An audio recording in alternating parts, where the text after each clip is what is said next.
really enjoys that. See? Welcome, everybody. My name is Edie Arndell. I am your host, and my illustrious co-host. I got my fingers the right direction. Scott Free. What's up, Scott? Hey, I've got a massive echo, so I may be leaving for a second and Oh, we coming thought the back. headphones fixed it. Yeah. And we would like to welcome Mr. Fred Clarkson.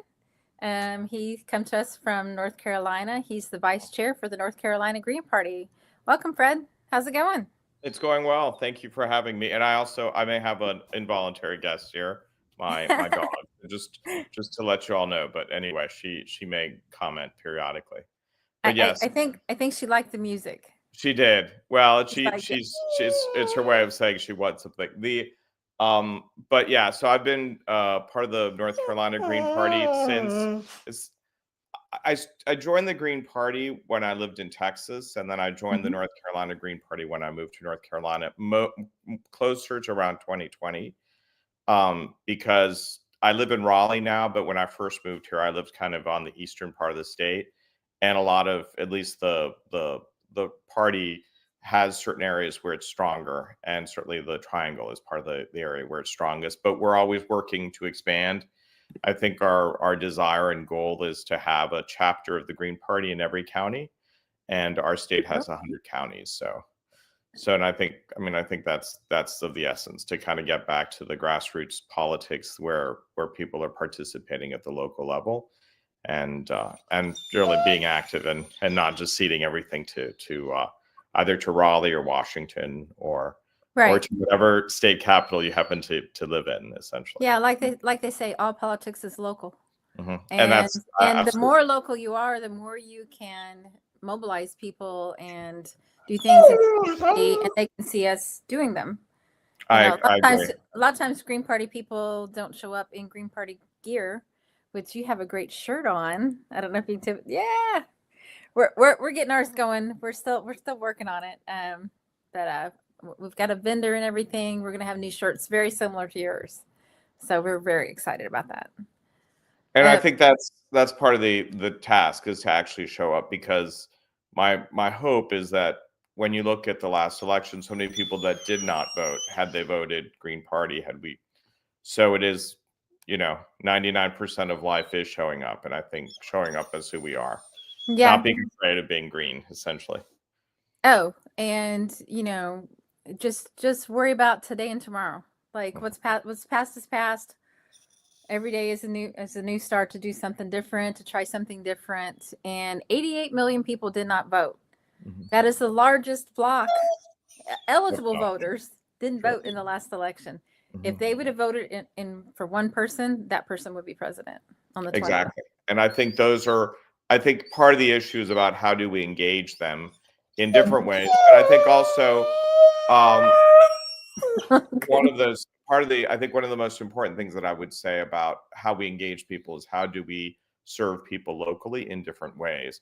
Mm-hmm. And sometimes, as we're looking at different ways of serving the community, maybe sometimes it might be mutual aid, but also organizing things locally to help, whether it's helping after school programs with children, providing. One of the things that we've discussed a lot is maybe looking at the idea of a local currency, which we've looked at a little bit, so that we can actually, how do we account for the capacity of people in different communities, and a capacity that maybe never gets tapped into, because people feel that the only way that you can account for something is with a dollar, rather than finding a different way of accounting for that value. Because one of the things that I think that really ends up happening is that when you look at the financing of politics, what that money simply is an organizing mechanism. And that's, you have to find a different way of organizing that is as effective, but also allows people to have the time and the ability to engage as much. Because I think that, I think we are a party of the future. I think we're certainly a party that is better suited for young people. But I think the biggest issue that we have is that young people don't have time always to participate, because they're working You know, I think one of the sad things that we see is that there's this generational divide, which is an economic divide. You know, the Gen Z is a much poorer generation than the Gen X. The Gen X is poorer than I'm sorry, than the millennials. The millennials are poorer than the Gen X, and so on and so forth. So the baby boomers are generally a wealthier generation. Yeah. And they're also a generation that Yeah, the American dream is going away as our generations keep continuing because it's not working. Our empire is failing. It's being sucked up. Exactly. You can give her a treat from me if you want. Yeah. No, it's being sucked up by very few. And I think that's the reality, is that it's affecting the rest of society, and that certainly is occurring generationally. So I think, and I think that's also something which means the younger generations have seen a system that's completely failed them, and some of the older generations are still to some degree served by the system. Yeah, absolutely. Yeah. And so they don't want to challenge it. Yeah. Exactly. And Very quick before I pass it to you, Scott. Happy that that at least the young generation, they do get it, that it's capitalism. That is the number one reason that they give. So they get it. They do get what's going on. I think that's really important. I definitely agree. I think part of our task also as a party is to change the language, because language is really often used to manipulate people and to create this thought. Like when they refer to people's contributions into something like Social Security as an entitlement, it's obviously not. It's a contribution that's been made.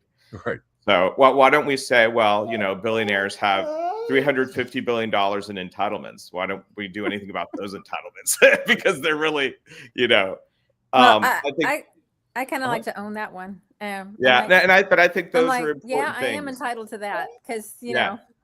It's money that hasn't been paid in taxes that essentially been, So, or we could think about the idea of a political party that is not a political party. Like I always refer to the main duopoly as two plutocratic rackets who functionally don't function to represent anyone. They function to deliver voters to rubber stamp their donors' agendas.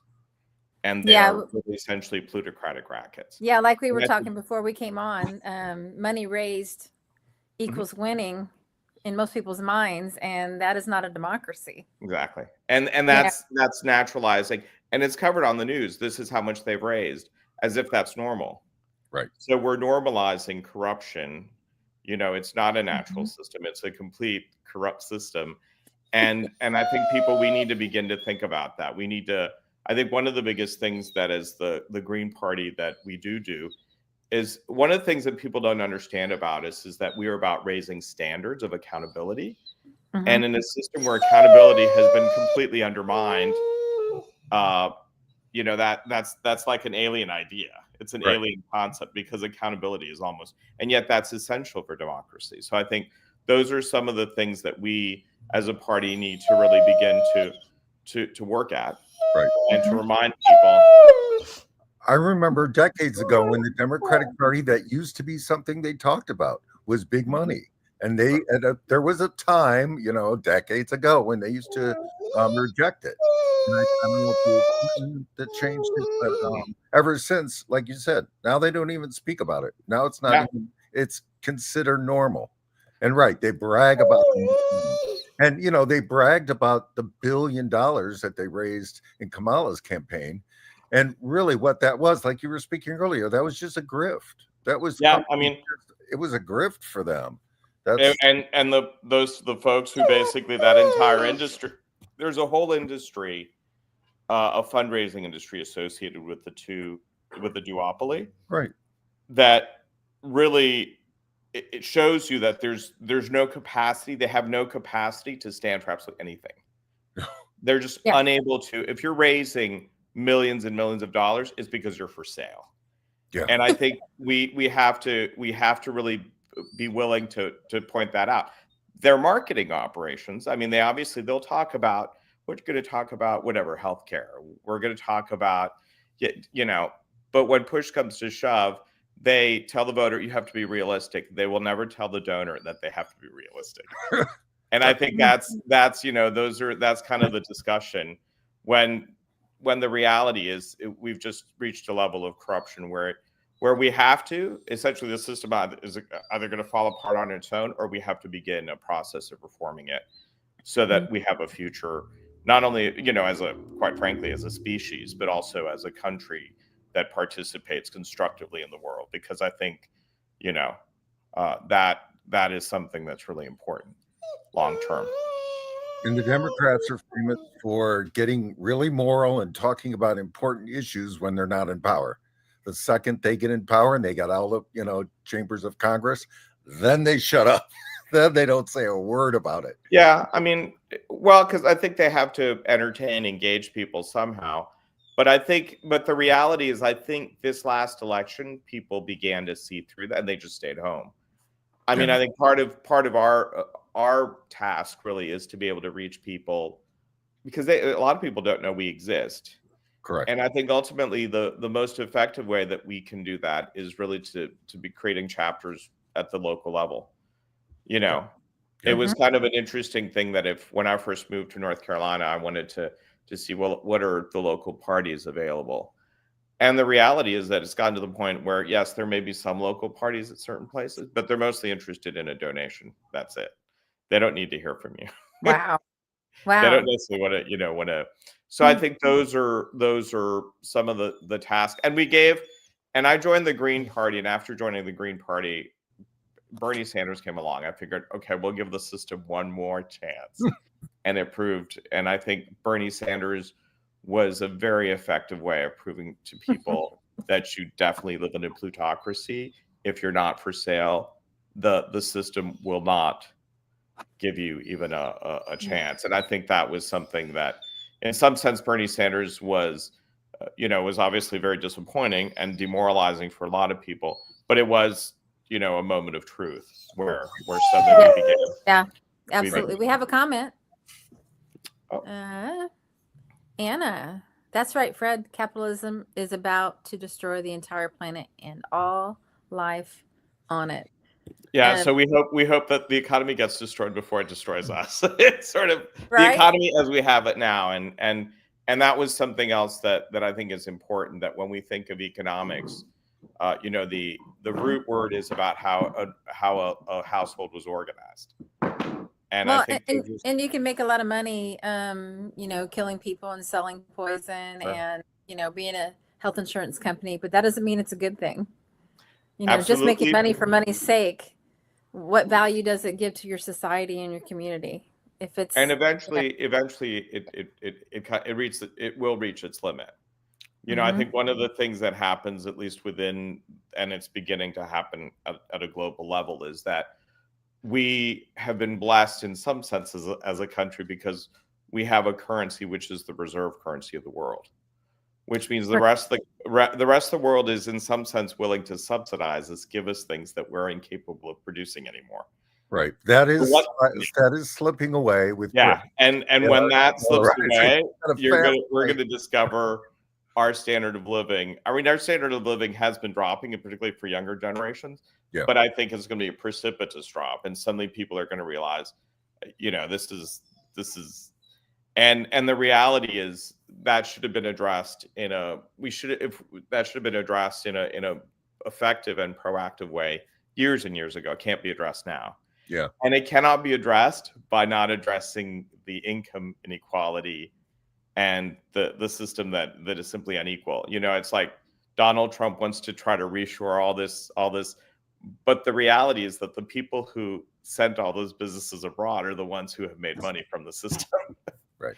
So there's going to be a lot of, and I think we have to become better citizens of the world as a country and work better with others, and really not, I think one of the biggest issues is that the American public did not vote for a government simply so that the U.S. could remain top dog. They voted for a government to, in theory, serve them and improve their quality of life, and hopefully provide a future for us.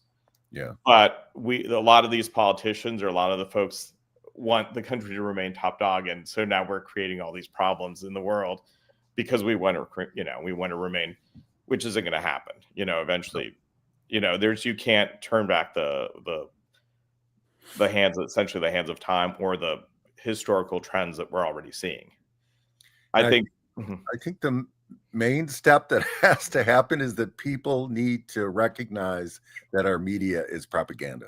Oh, sure, absolutely. Media, and people aren't there yet. They're not there yet. They still believe the CNN and the MSNBC and the Fox and the, you know, and one of the ways that they have a defense against that is they can say, well, I don't believe in Fox. Fox is bad, you know, and then the other side, They're well, all- I don't believe in CNN. They're the bad one, you know, and so they're stuck in that trap. And until they can realize that both are there to completely give you a set of lies and propaganda, until they get there, we're a little trapped. I mean, I know, you know, social media absolutely is helping without a doubt, and people are being given truths from individuals on TikTok and Instagram, which is amazing to watch. It's amazing to watch.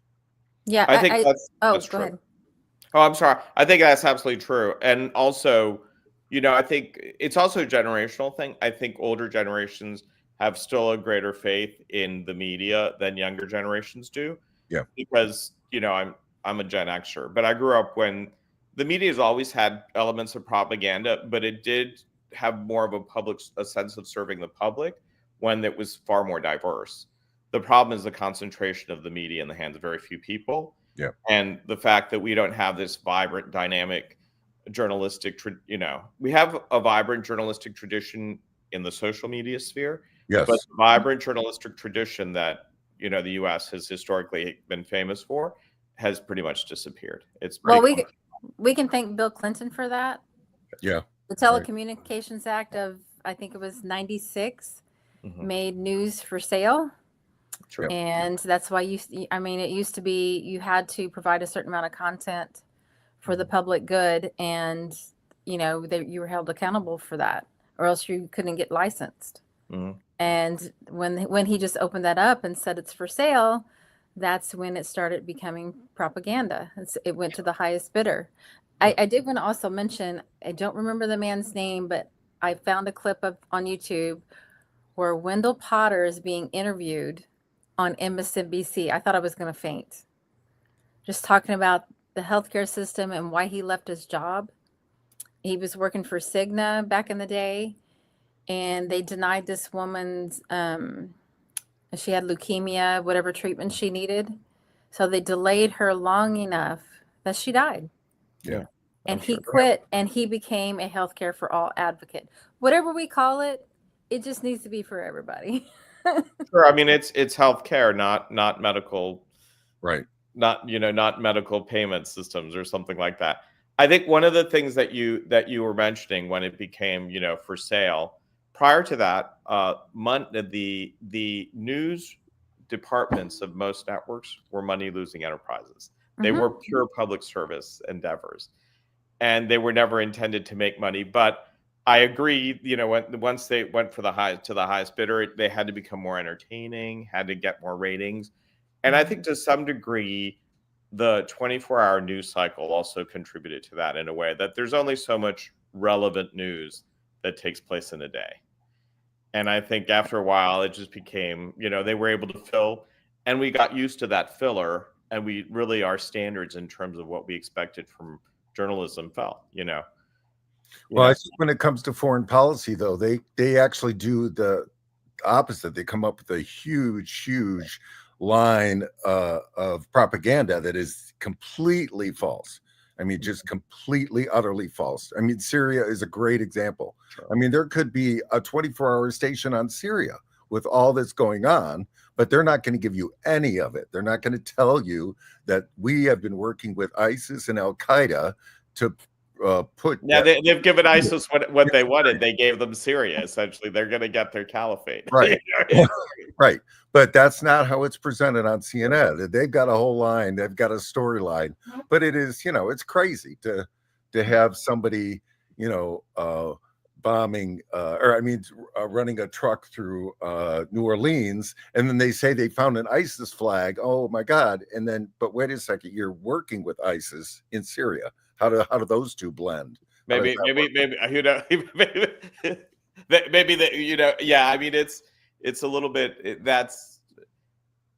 that's, I think one of the things that I would say when I was, when you were talking about that, it goes back. Do you all remember the first Gulf War? I think I'm old enough to remember the Yeah. first Gulf War. Yeah. I remember that during that time, the military would take journalists along with the troops to different areas, but they had to be subject to military censorship. The one network that refused to do that was CBS. Oh wow. And yes, so when what was interesting is that when that regime fell at that time, or when they lost the war, essentially the Kuwaiti, not the regime, because I think it was in power for till the next Gulf War. But when Kuwaiti fell, the first network to enter was CBS. And it was kind of an interesting thing because I remember I was in the UK, I was at university then, and the BBC was interviewing the reporter from CBS because that was the one who had first gotten access to all that stuff because they weren't following the military. They were doing their own thing.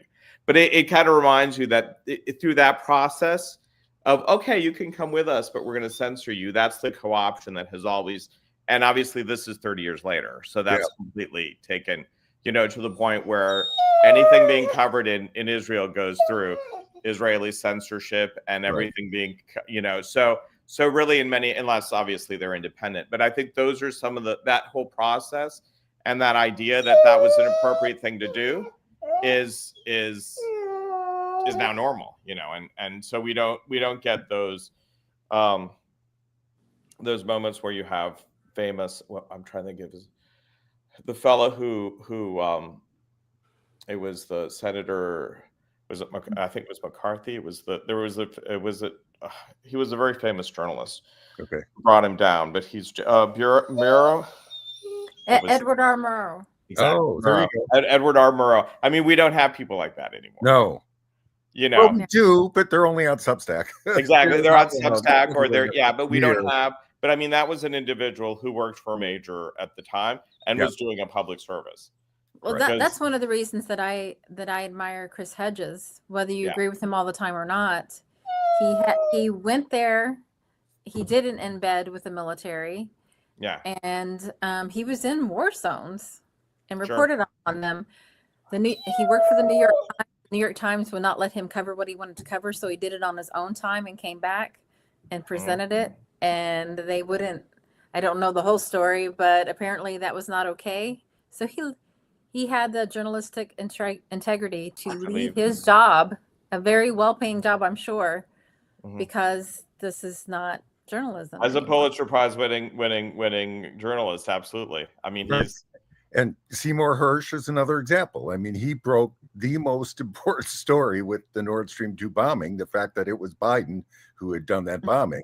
And nobody covered it. He put it on Substack, and that's as far as it went, But there's no doubt that there isn't any important journalist in mainstream media. None of them. Now CNN does fake videos. At least they get caught for the fake video. Yeah. Syria, where they shot a lock off, and like people are like, you don't shoot locks off. That's Hollywood. That's not how it works. You just get a bolt cutter and the guy comes out and looks right into the sunlight. They're like, no. And they were like, his nails are manicured. I mean, it's CNN. Well, it's become entertainment. I mean, I think that's really the issue. It's like and I think what's interesting though is that we've historically, but even as we see these issues going on, even they're being hit in terms of the ability to be able to pay top. There are people leaving because they won't pay them anymore. I kind of see when you see a lot of these things. We may have billionaires making a lot, but a lot of these things that have historically served us are being diminished little by little, to the point where I think there are some really well-known maybe anchors that they can't afford anymore or aren't willing to afford anymore. Well, and I believe it's on purpose because, they want a public that is distracted constantly online. They just go do their job. They're too tired to think about anything else. And, full of propaganda. And overworked. Underpaid, full of propaganda. Yeah, exactly. Well, and I think that's why I think, at least for us, as a party, we do need to change the narrative. I think one of the biggest things is whoever controls the narrative has a great deal of power to affect and to influence and to affect. And I think those are the issues. And I always say this, I never refer to them as parties, they're plutocratic rackets. I always, certain things that we have to do systematically, Right. because then they have to explain, well, how are you not that, when I'm telling, I think we always, because we're always, one of the biggest things and their main things is that they always like to put the left on the defensive. Well, and I mean, I think the narrative has to change, because the reality is, there's been a history the left the history of advancement in America is a history of the left doing Yeah. stuff. Absolutely. If you look at the 1930s, they were socialist communists who actually forced the issue about Social Security. Right. So if people like Social Security, you have them to thank. Yeah. And and if you work week. and some of the best journalists, who then were persecuted I mean, I think those are some of the elements that we have to remind people, that those are some of the most amazing Americans that have contributed to advancing the country. And I think minimally as a society, as voters, we should expect to have a country that's moving forward. We're not moving forward anymore. Right. Yes. Minimally. Well, the two parties are obsessed with money and winning. Sure. And so they don't quite understand us. We're for building and just making things better, however we can do that. And I love that thing when you said building, because they have no capacity to build anymore. No. I mean, you just have to look at, we're not innovating as a country. We're not, it's true that they talk about infrastructure, but it's real infrastructure, very basic infrastructure. Yeah. And I think those are some of the most, well, as you were mentioning, the electoral infrastructure of this country is a disaster. Yeah. Where you have to wait so long, where it's organized, and I think those are all things that just show the deterioration of the country as it happens. And it's accelerating with the climate catastrophe. Sure. I don't know if you heard today, California's burning. Again, fire. And I mean, they're running from their homes. They were running out of their cars on the highway, and the bulldozers are smashing the cars to get them off to the side to go fight the fires. I mean, it's chaos. It's chaos in California today. Yeah. And that's just one day of and all through in America. Right. And all through the Midwest is this winter storm that has put millions of people out of power. Yeah. It happened to my dad. My dad still doesn't have power. My best friend that lives in Carbondale still doesn't have power. Nope. And he's 80 years old, and it's 10 degrees at night. Yeah. Well, it was 23 that night. But 20. Okay. It's bloody cold. Either way. I had the Weather Channel on it. Once it's below freezing, I don't think it matters whether it's 10 or 23. It's below freezing. And my dad is disabled. Yeah. So when the power went out, he was just like, what do I do? Thank goodness he had Life Alert. But he's, that's a whole nother can of worms. Well, I mean, it reminds me of what happened after the Luigi incident, which is just the thousands of people who told their stories online. And the horror stories, horror stories of people who watched their family members die because they were denied service. That United Healthcare denied their cancer medicine or whatever treatment it was. I mean, our country is falling apart. It is. And now they want to put it to AI. So you can't even talk to a person, they can deny you. 1 in 3 claim. And AI is, AI has its very limited functions, but it's really just a repackaging of technology that has already existed. It's like, it's the typical marketing of capitalism for something and let me give you an example when I think about AI, like maybe the first elements of AI, that we either have an iPhone or Siri or Google. The brutal truth is the more junk or trash you put into AI, the less effective it is. And so like when I first started using Siri, it could understand me perfectly. it understands me less and less every year. Wow. I You don't know, use it, so I because don't there's so know. many different, so much stuff is put in other words, there are a lot more accents and things put in that it's less capable of discerning something because it's just a, you know, and Interesting. I have seen the little bits of, I mean, you know, it's a gimmick. It's a nice, you know, it's like you want to create something with AI in the background, and it's never going to give you Yeah. something, you know. Well, Let me I just see it let me as a give you an way to example. distance. I just see it as a way to distance the company from their consumers. So, And try to it's replace another employees. layer of things where you can't talk to a person. Yeah. And Yes. I can't remember who I was watching, but this woman that used to work for United Healthcare was saying that she was literally crying on the phone because she'd have her boss standing behind her laughing, and she's crying because this person needs help, and she has to tell them she can't help them. Well, all This is where we are.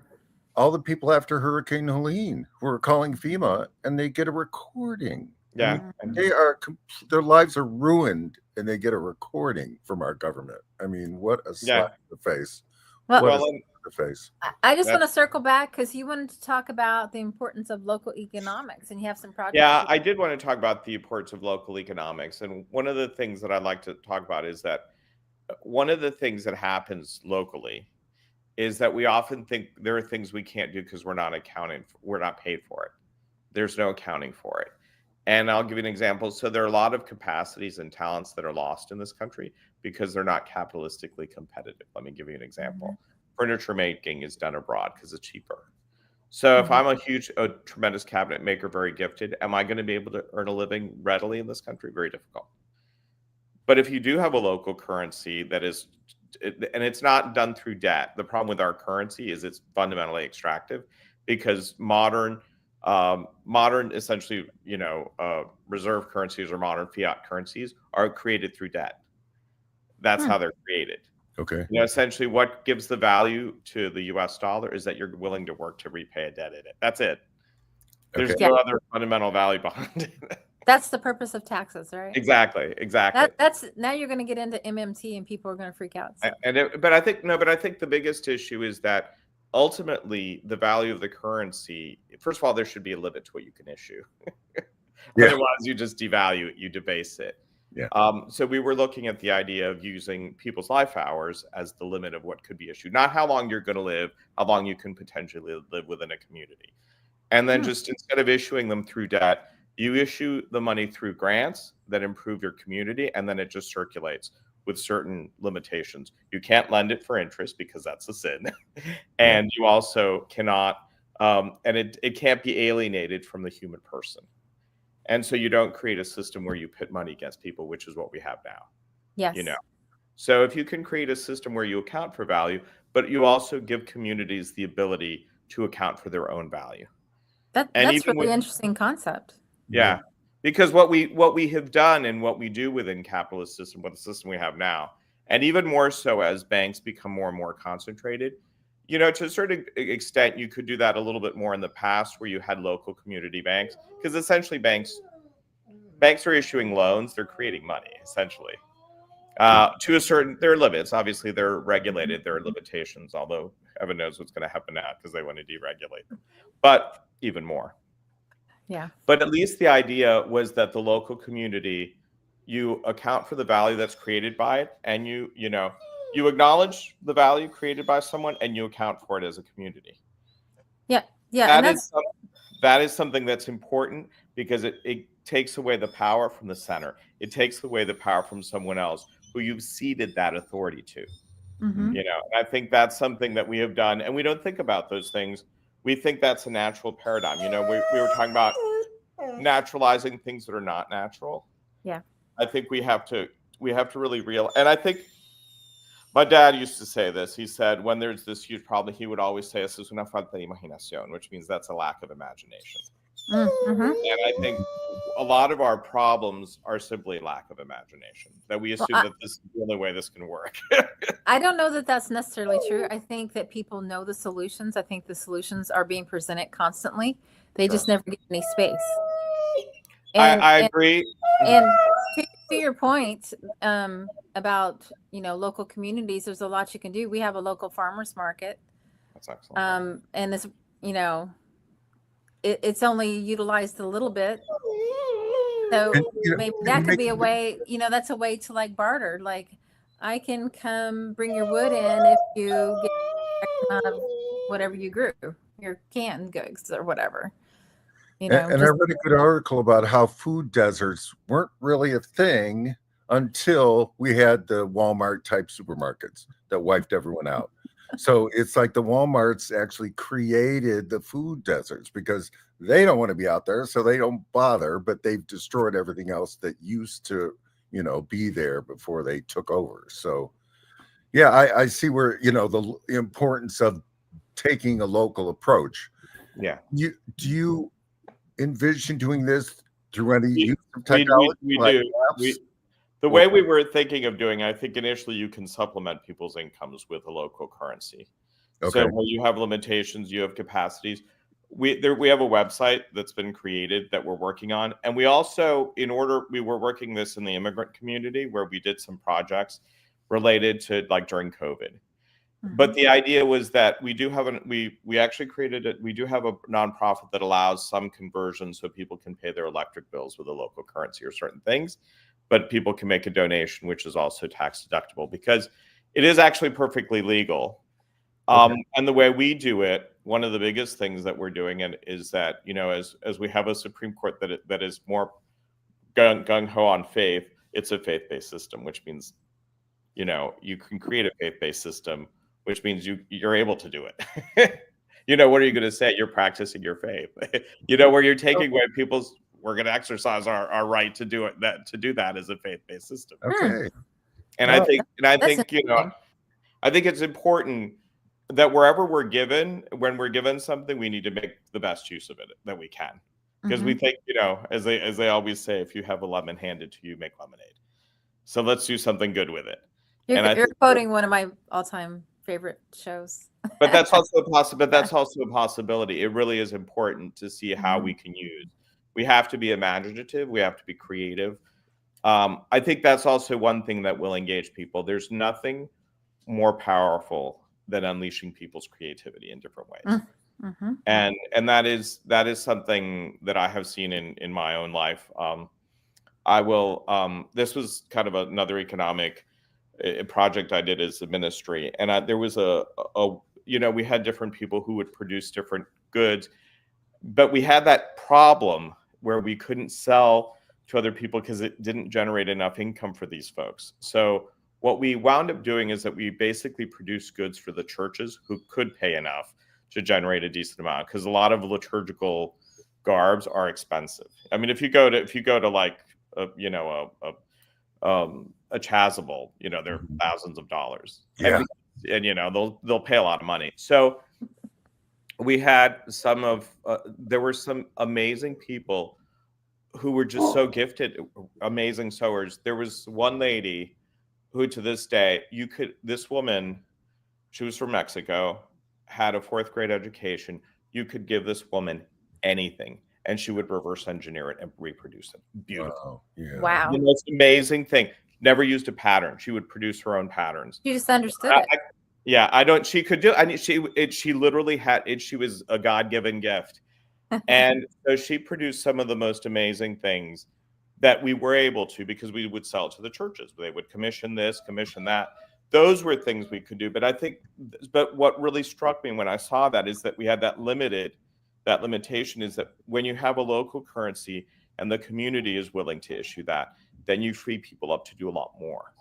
And I think people have to, the issues, you don't, the only, this idea of like tariffs and all those different ways of reshoring stuff, you don't need that. No. You return the control of the economic control to the people at the local level. You can do whatever you need to do. Yeah, And people rather don't than- really understand the tariffs, and Well, they don't it's create the just making it more. disruption. Yeah, I mean, you can't. And I think one of the things you were saying, why is it local? Because when you try to change things at the very top level, it's extraordinarily disruptive. It creates all sorts of problems, and then you have all these unintended consequences Yeah. that you have and that's concerning in terms of it coming down the pike. We're going to have, Yeah. But I think those are some of the things that I think that we do have to look about doing locally.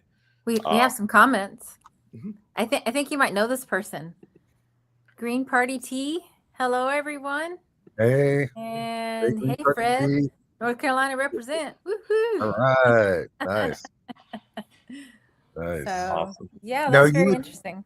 you had mentioned a website. What is the website? Yes, the website, I will give it to you. It is called, I'll put it out, but it's Chartered Association for the Common Good. Oh, okay. Chartered Yeah. Association. For It's the a covenantal system. People want to participate, they just sign on to it. It's a covenant. So, cool. so the idea is it has to be done locally. So you get a group of people to work on it locally and operate it locally. Okay. And instead of loans, it's just grants. It is limited. So it's limited to the life hours of the participants so that there's a discipline. You know, when we always talk about the gold standard, the problem with the gold standard is it's not flexible enough because you can't eat gold. But that people like I've said that. Yeah. People like the gold standard in the sense that it creates a discipline. So you do have to have a discipline with any monetary system. Okay. So Chartered Association. Chartered Is it Association for or FOR? or FOR for the common good. It's long. Let me see if you can bring it up. commongood.org.com. .org. Okay. It's a red. It'll come up as red. Okay. I'm going to put it in the chat for y'all. Did you find it? Did it come up though? Because were you able to?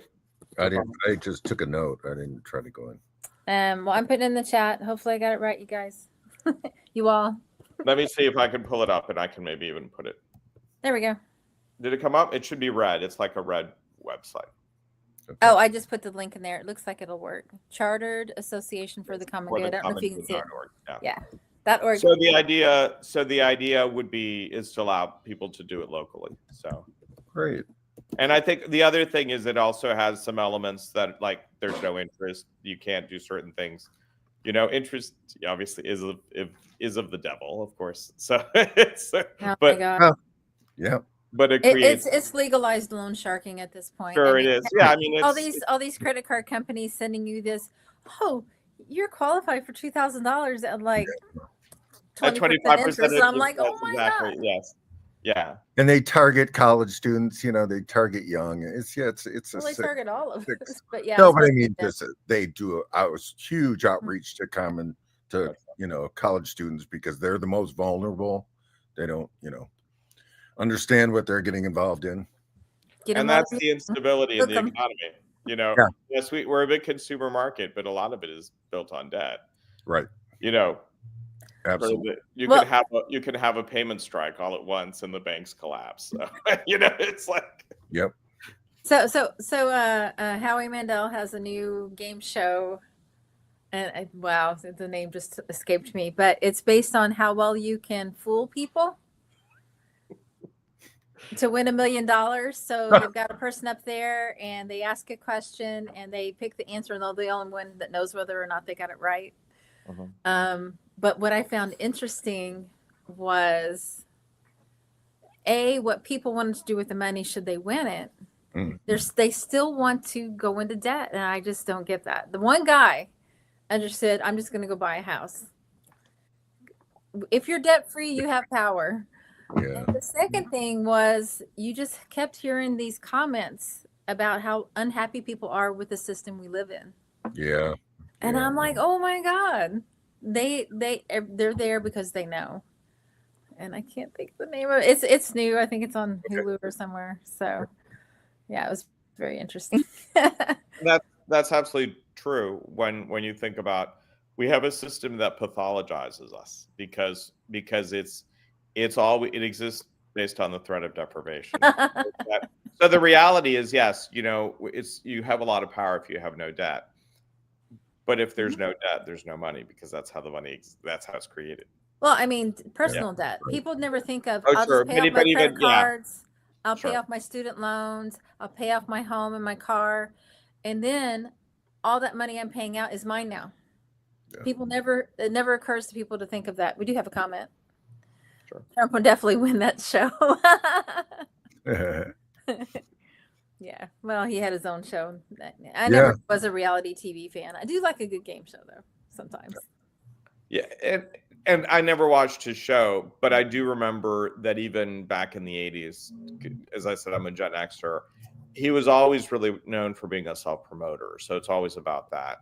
Mhm. And I think, and those are the kinds of folks that he likes. That's why he likes Elon Musk, who's also another huge self-promoter. But I Yeah, think, yeah, I was gonna say, and if you watched any of those, 90s shows, the Gen Xers watch, like Friends and all that, Frasier, and just all that whole era, he constantly comes up he as does. pop culture, Very intentionally. I remember he would be on Saturday Night Live in the audience and that sort of stuff. So I think it's always, it was always very intentional about the way he and Mhm. I think the biggest issue though is that in the end that also talks about the kind of mentality that we're cultivating is superficial thinking rather than profound thinking, and I think that's something else we as a party, as we're talking to people, we need to get people to think more profoundly rather than the superficial. Right. Well, and we listen. Mhm. We'll come to your door. Well, I just sent out if you're in Illinois, check your email. I sent out an email if you have signed up for our newsletter. There's a survey. We want to hear from you. I asked 4 questions. Mhm. Take you about 30 seconds unless you're indecisive. But most people kind of know how they feel about things. It was remind me, Scott. It was I'm not gonna what do you think is the most important issue? Mhm. And what The what media immediate do you watch? immediate priority. The second one, what do you think is the most effective action to take? Sure. And the third was, where do you get your news? And the fourth was, of course, how do you want to help? Yeah, yeah. Because that, once we I think figure all this out, the other important thing sure. about the past few elections is just the fact that the political party that offers so little that Donald Trump can beat them. I mean, that's the thing.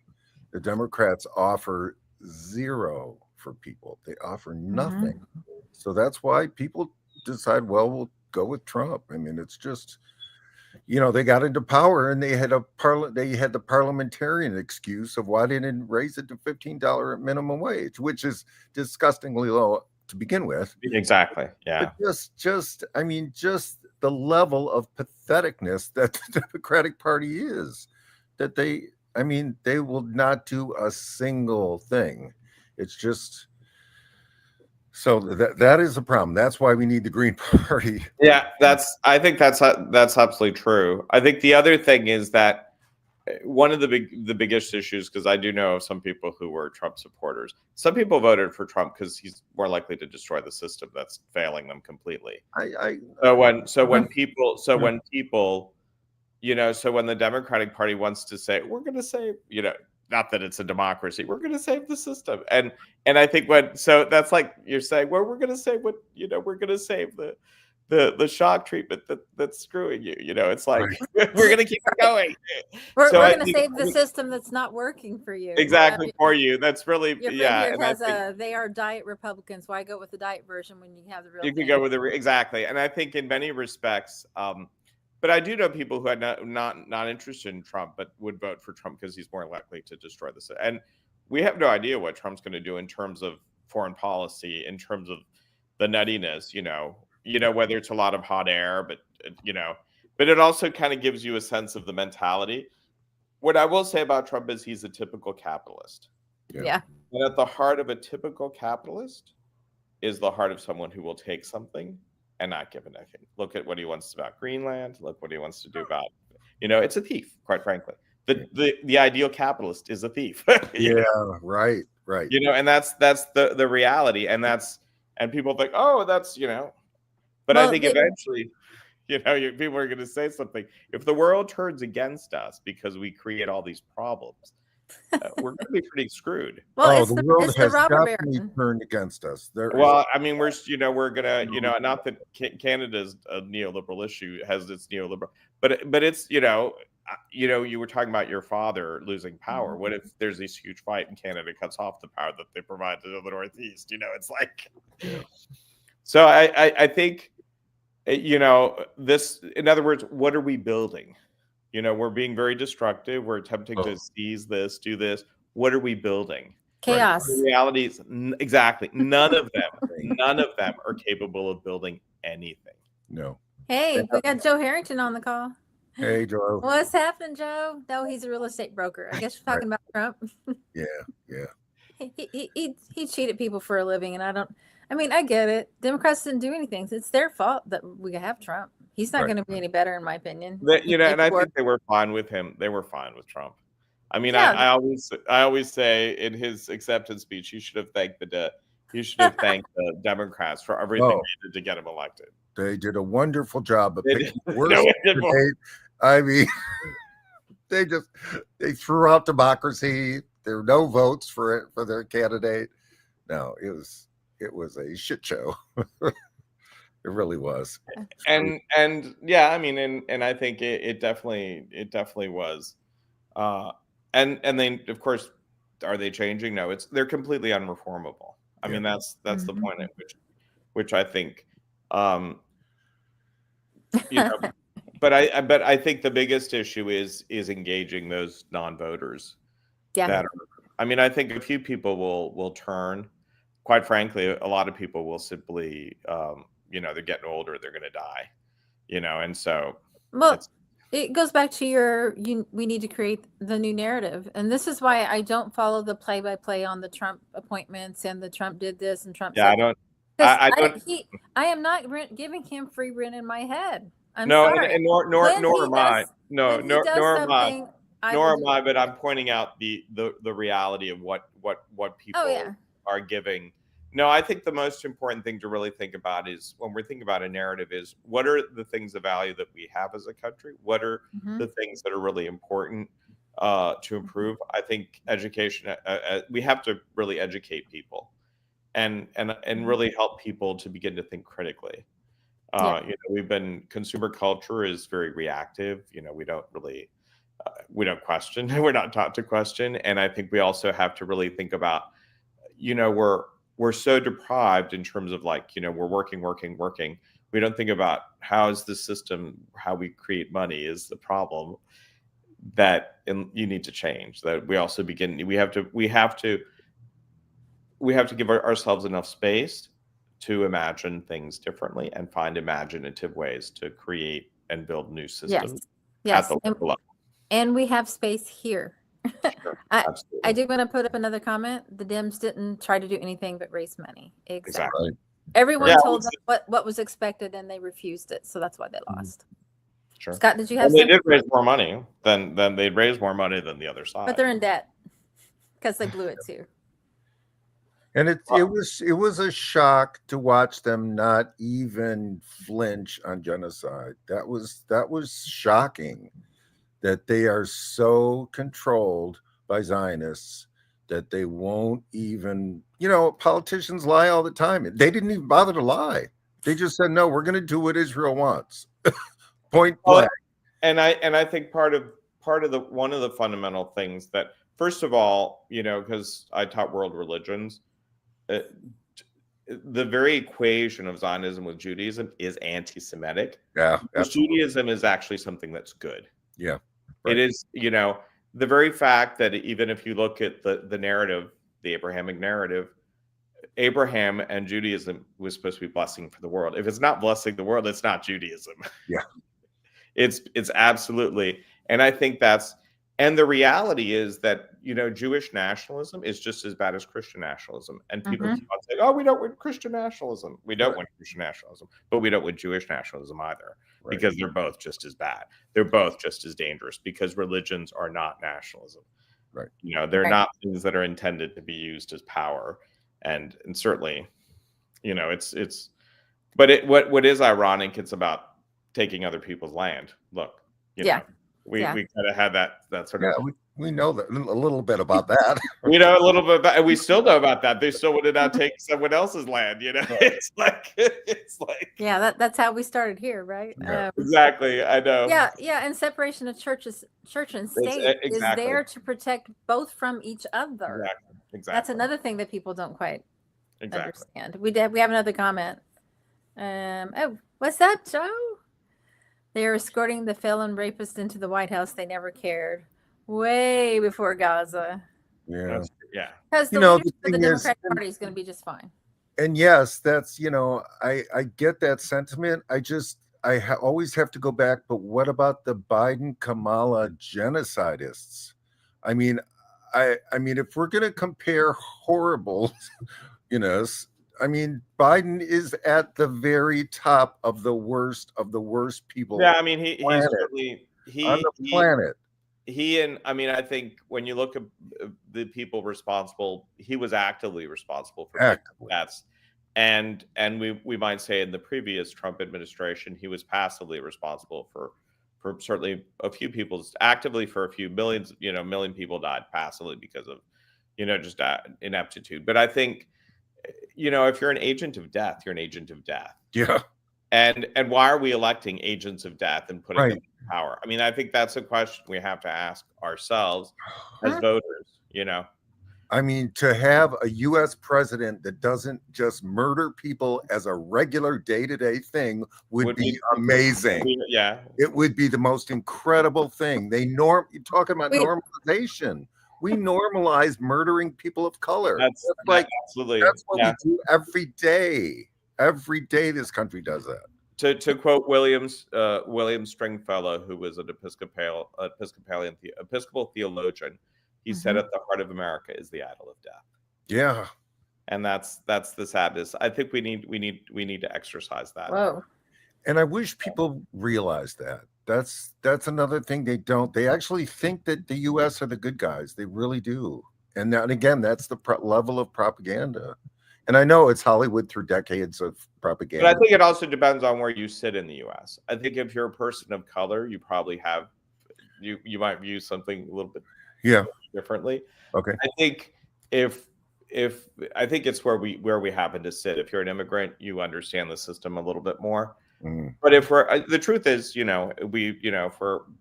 I think those are some things that we do have to begin. And I think one of the things that I like about what you said, you listen to people. We do have to listen to people because sometimes we don't know. You have to have that. We have to hear, and we also have to have the imagination to put ourselves in other people's shoes. Yeah, the answers are available. Yeah. We just need to find them and promote them and build a new system. Sure. The way societies change is like you tell a better story than the other guy. You do, absolutely. And you build it. You don't, and this is, I think you're absolutely right. One thing, you don't have to fight the system. You build a net better system because the old system is going to fall apart. That's why I'm blocking out the Trump. And I appreciate that. And I appreciate you saying that because that is a good way. We all know it's going to be bad. Okay. They were both paid by billionaires and millionaires, and they're part of the system. But it was going to be bad either way. Exactly. It really was. It's like I could with a clean conscience I could go vote green because I know if either of the two win, we're doomed either way. So God. And that removes your buyin of a candidate, because when you vote for them, you kind of feel like, you're complicit. I mean, you're complicit. It's like it's selling oneself. I think, but what I will say, on a positive note, there's one song that I actually love going back to the year I was born. I think is when it came out. Mama Cass's New World. Have you heard that song? Oh God, Mama Cass. Why can't I think of that particular song? I got to go find it. So it's called New World, but it has a line. There's a new world, and it's just around the bend. There's a new world coming. This one's coming to an end. Oh, I feel I've heard that. Yeah, but I think the beauty about that is that we do realize there's going to be things have to come to an end before something new comes, and I think that is, and that's the scary part for the people who are huge beneficiaries of the old world. Right. And so I think those are some of the things, but I think that's I am a person of I am a hopeful person because I think because the fact that there is a Green Party, the fact that we have other people, the fact that there are people who have no longer believe the propaganda. Right. Because I mean, you get to a certain age. If you keep on hearing the same stuff and it never keeps on happening, eventually you have to catch on. Yeah. And I think once we stop believing the propaganda, then the ability of then there's hope. Yeah. We have a couple more comments here really quickly, if that's okay. Sure. Joe says 260 million did not vote for this. The masses are a mixed bag of reasoning with lazy analysis of their choices. And Green Party T says AIPAC owns this country. There's been reporting that they actually are in the news. They are in our government. And what was that guy in Florida? Control our country. There's no doubt. They wore the IDF uniform. Like, oh my God. Right. No, how is that not treason? Right. Well, I mean, I think there's the thing. We do own Israel and they own us in some conceptual sense. I mean, we are right. We are. Right.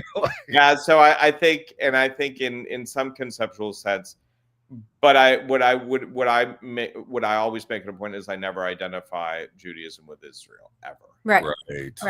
Has nothing to do with it. So. No, that's important. That's important to always. Yeah, I mean, and it's really, and I do that because it's sad when people have their faith hijacked. Yeah, by it absolutely is by a criminal entity, basically. And fundamental Christianity. There is hijacking the Christianity. Corporate America has hijacked all sorts of things. Absolutely. Mm-hmm. Yes. So I think it's really important not to do that and to always point that out. That yeah. So we are at an hour. Would you like to say anything in closing? Well, I think, this is a time to really work locally. It's not, we're not just about elections, but we're also about what we can build locally and make a difference in people's lives locally. When we do that, that will ultimately build a movement that will change the system, or in some sense, when the system falls apart, we have something to fall back on.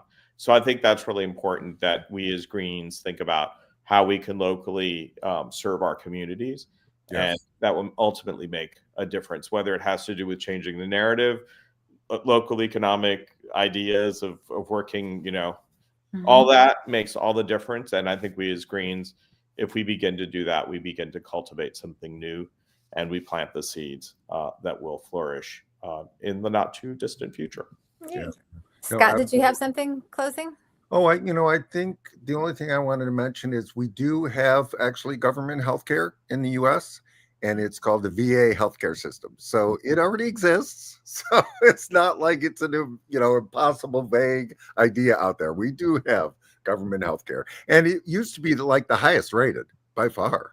I mean, the VA, they loved their healthcare system, so it's doable. We can get healthcare in this country. Yeah, build on that model. Insurance. Right? Yes, absolutely. Absolutely. Yeah. So if you all don't mind, I really wanted to read something tonight that I got an email today from Caitlin Johnstone. I love Caitlin. Love Caitlin. Love Caitlin. And this is a quote from the email. Okay. Our society elevates the worst among us. The artists who are willing to sell their souls to the empire. The scientists who are willing to design killer machines for the military or invent some piece of future landfill manufactured by the toil and resources of the global South. The politicians who are willing to subvert the interests of ordinary people to the interests of the plutocrats and power structures. The pundits, reporters, and filmmakers who are willing to sell propaganda to deceive us into thinking this is all healthy and normal. These are the people who are determining the future of our species. These are the people who are making the decisions which drive us further and further in the direction of annihilation and dystopia. We must find a way to free humanity from their grasp before the horrors they are steering us toward arrive at our doorstep. Yeah. Well said, Caitlin. Caitlin is amazing. I read her every day. She's a beast. Yeah, she's incredible. You can find her her Substack on SharePost, I believe. Okay. Or just look her up. She's everywhere. Yeah, she's everywhere. She's on. I've seen her on different platforms. Yes, indeed. Yeah.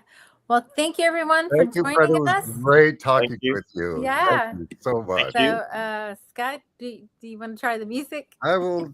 Yeah. This is I don't plug it too often, but this is my song that it's called Uprising. Yeah. And everybody loves it. I love it. It is well loved. I think we may even bring Joy to sing it again as well. Hey. Come on, Joy. Let's go. Exactly.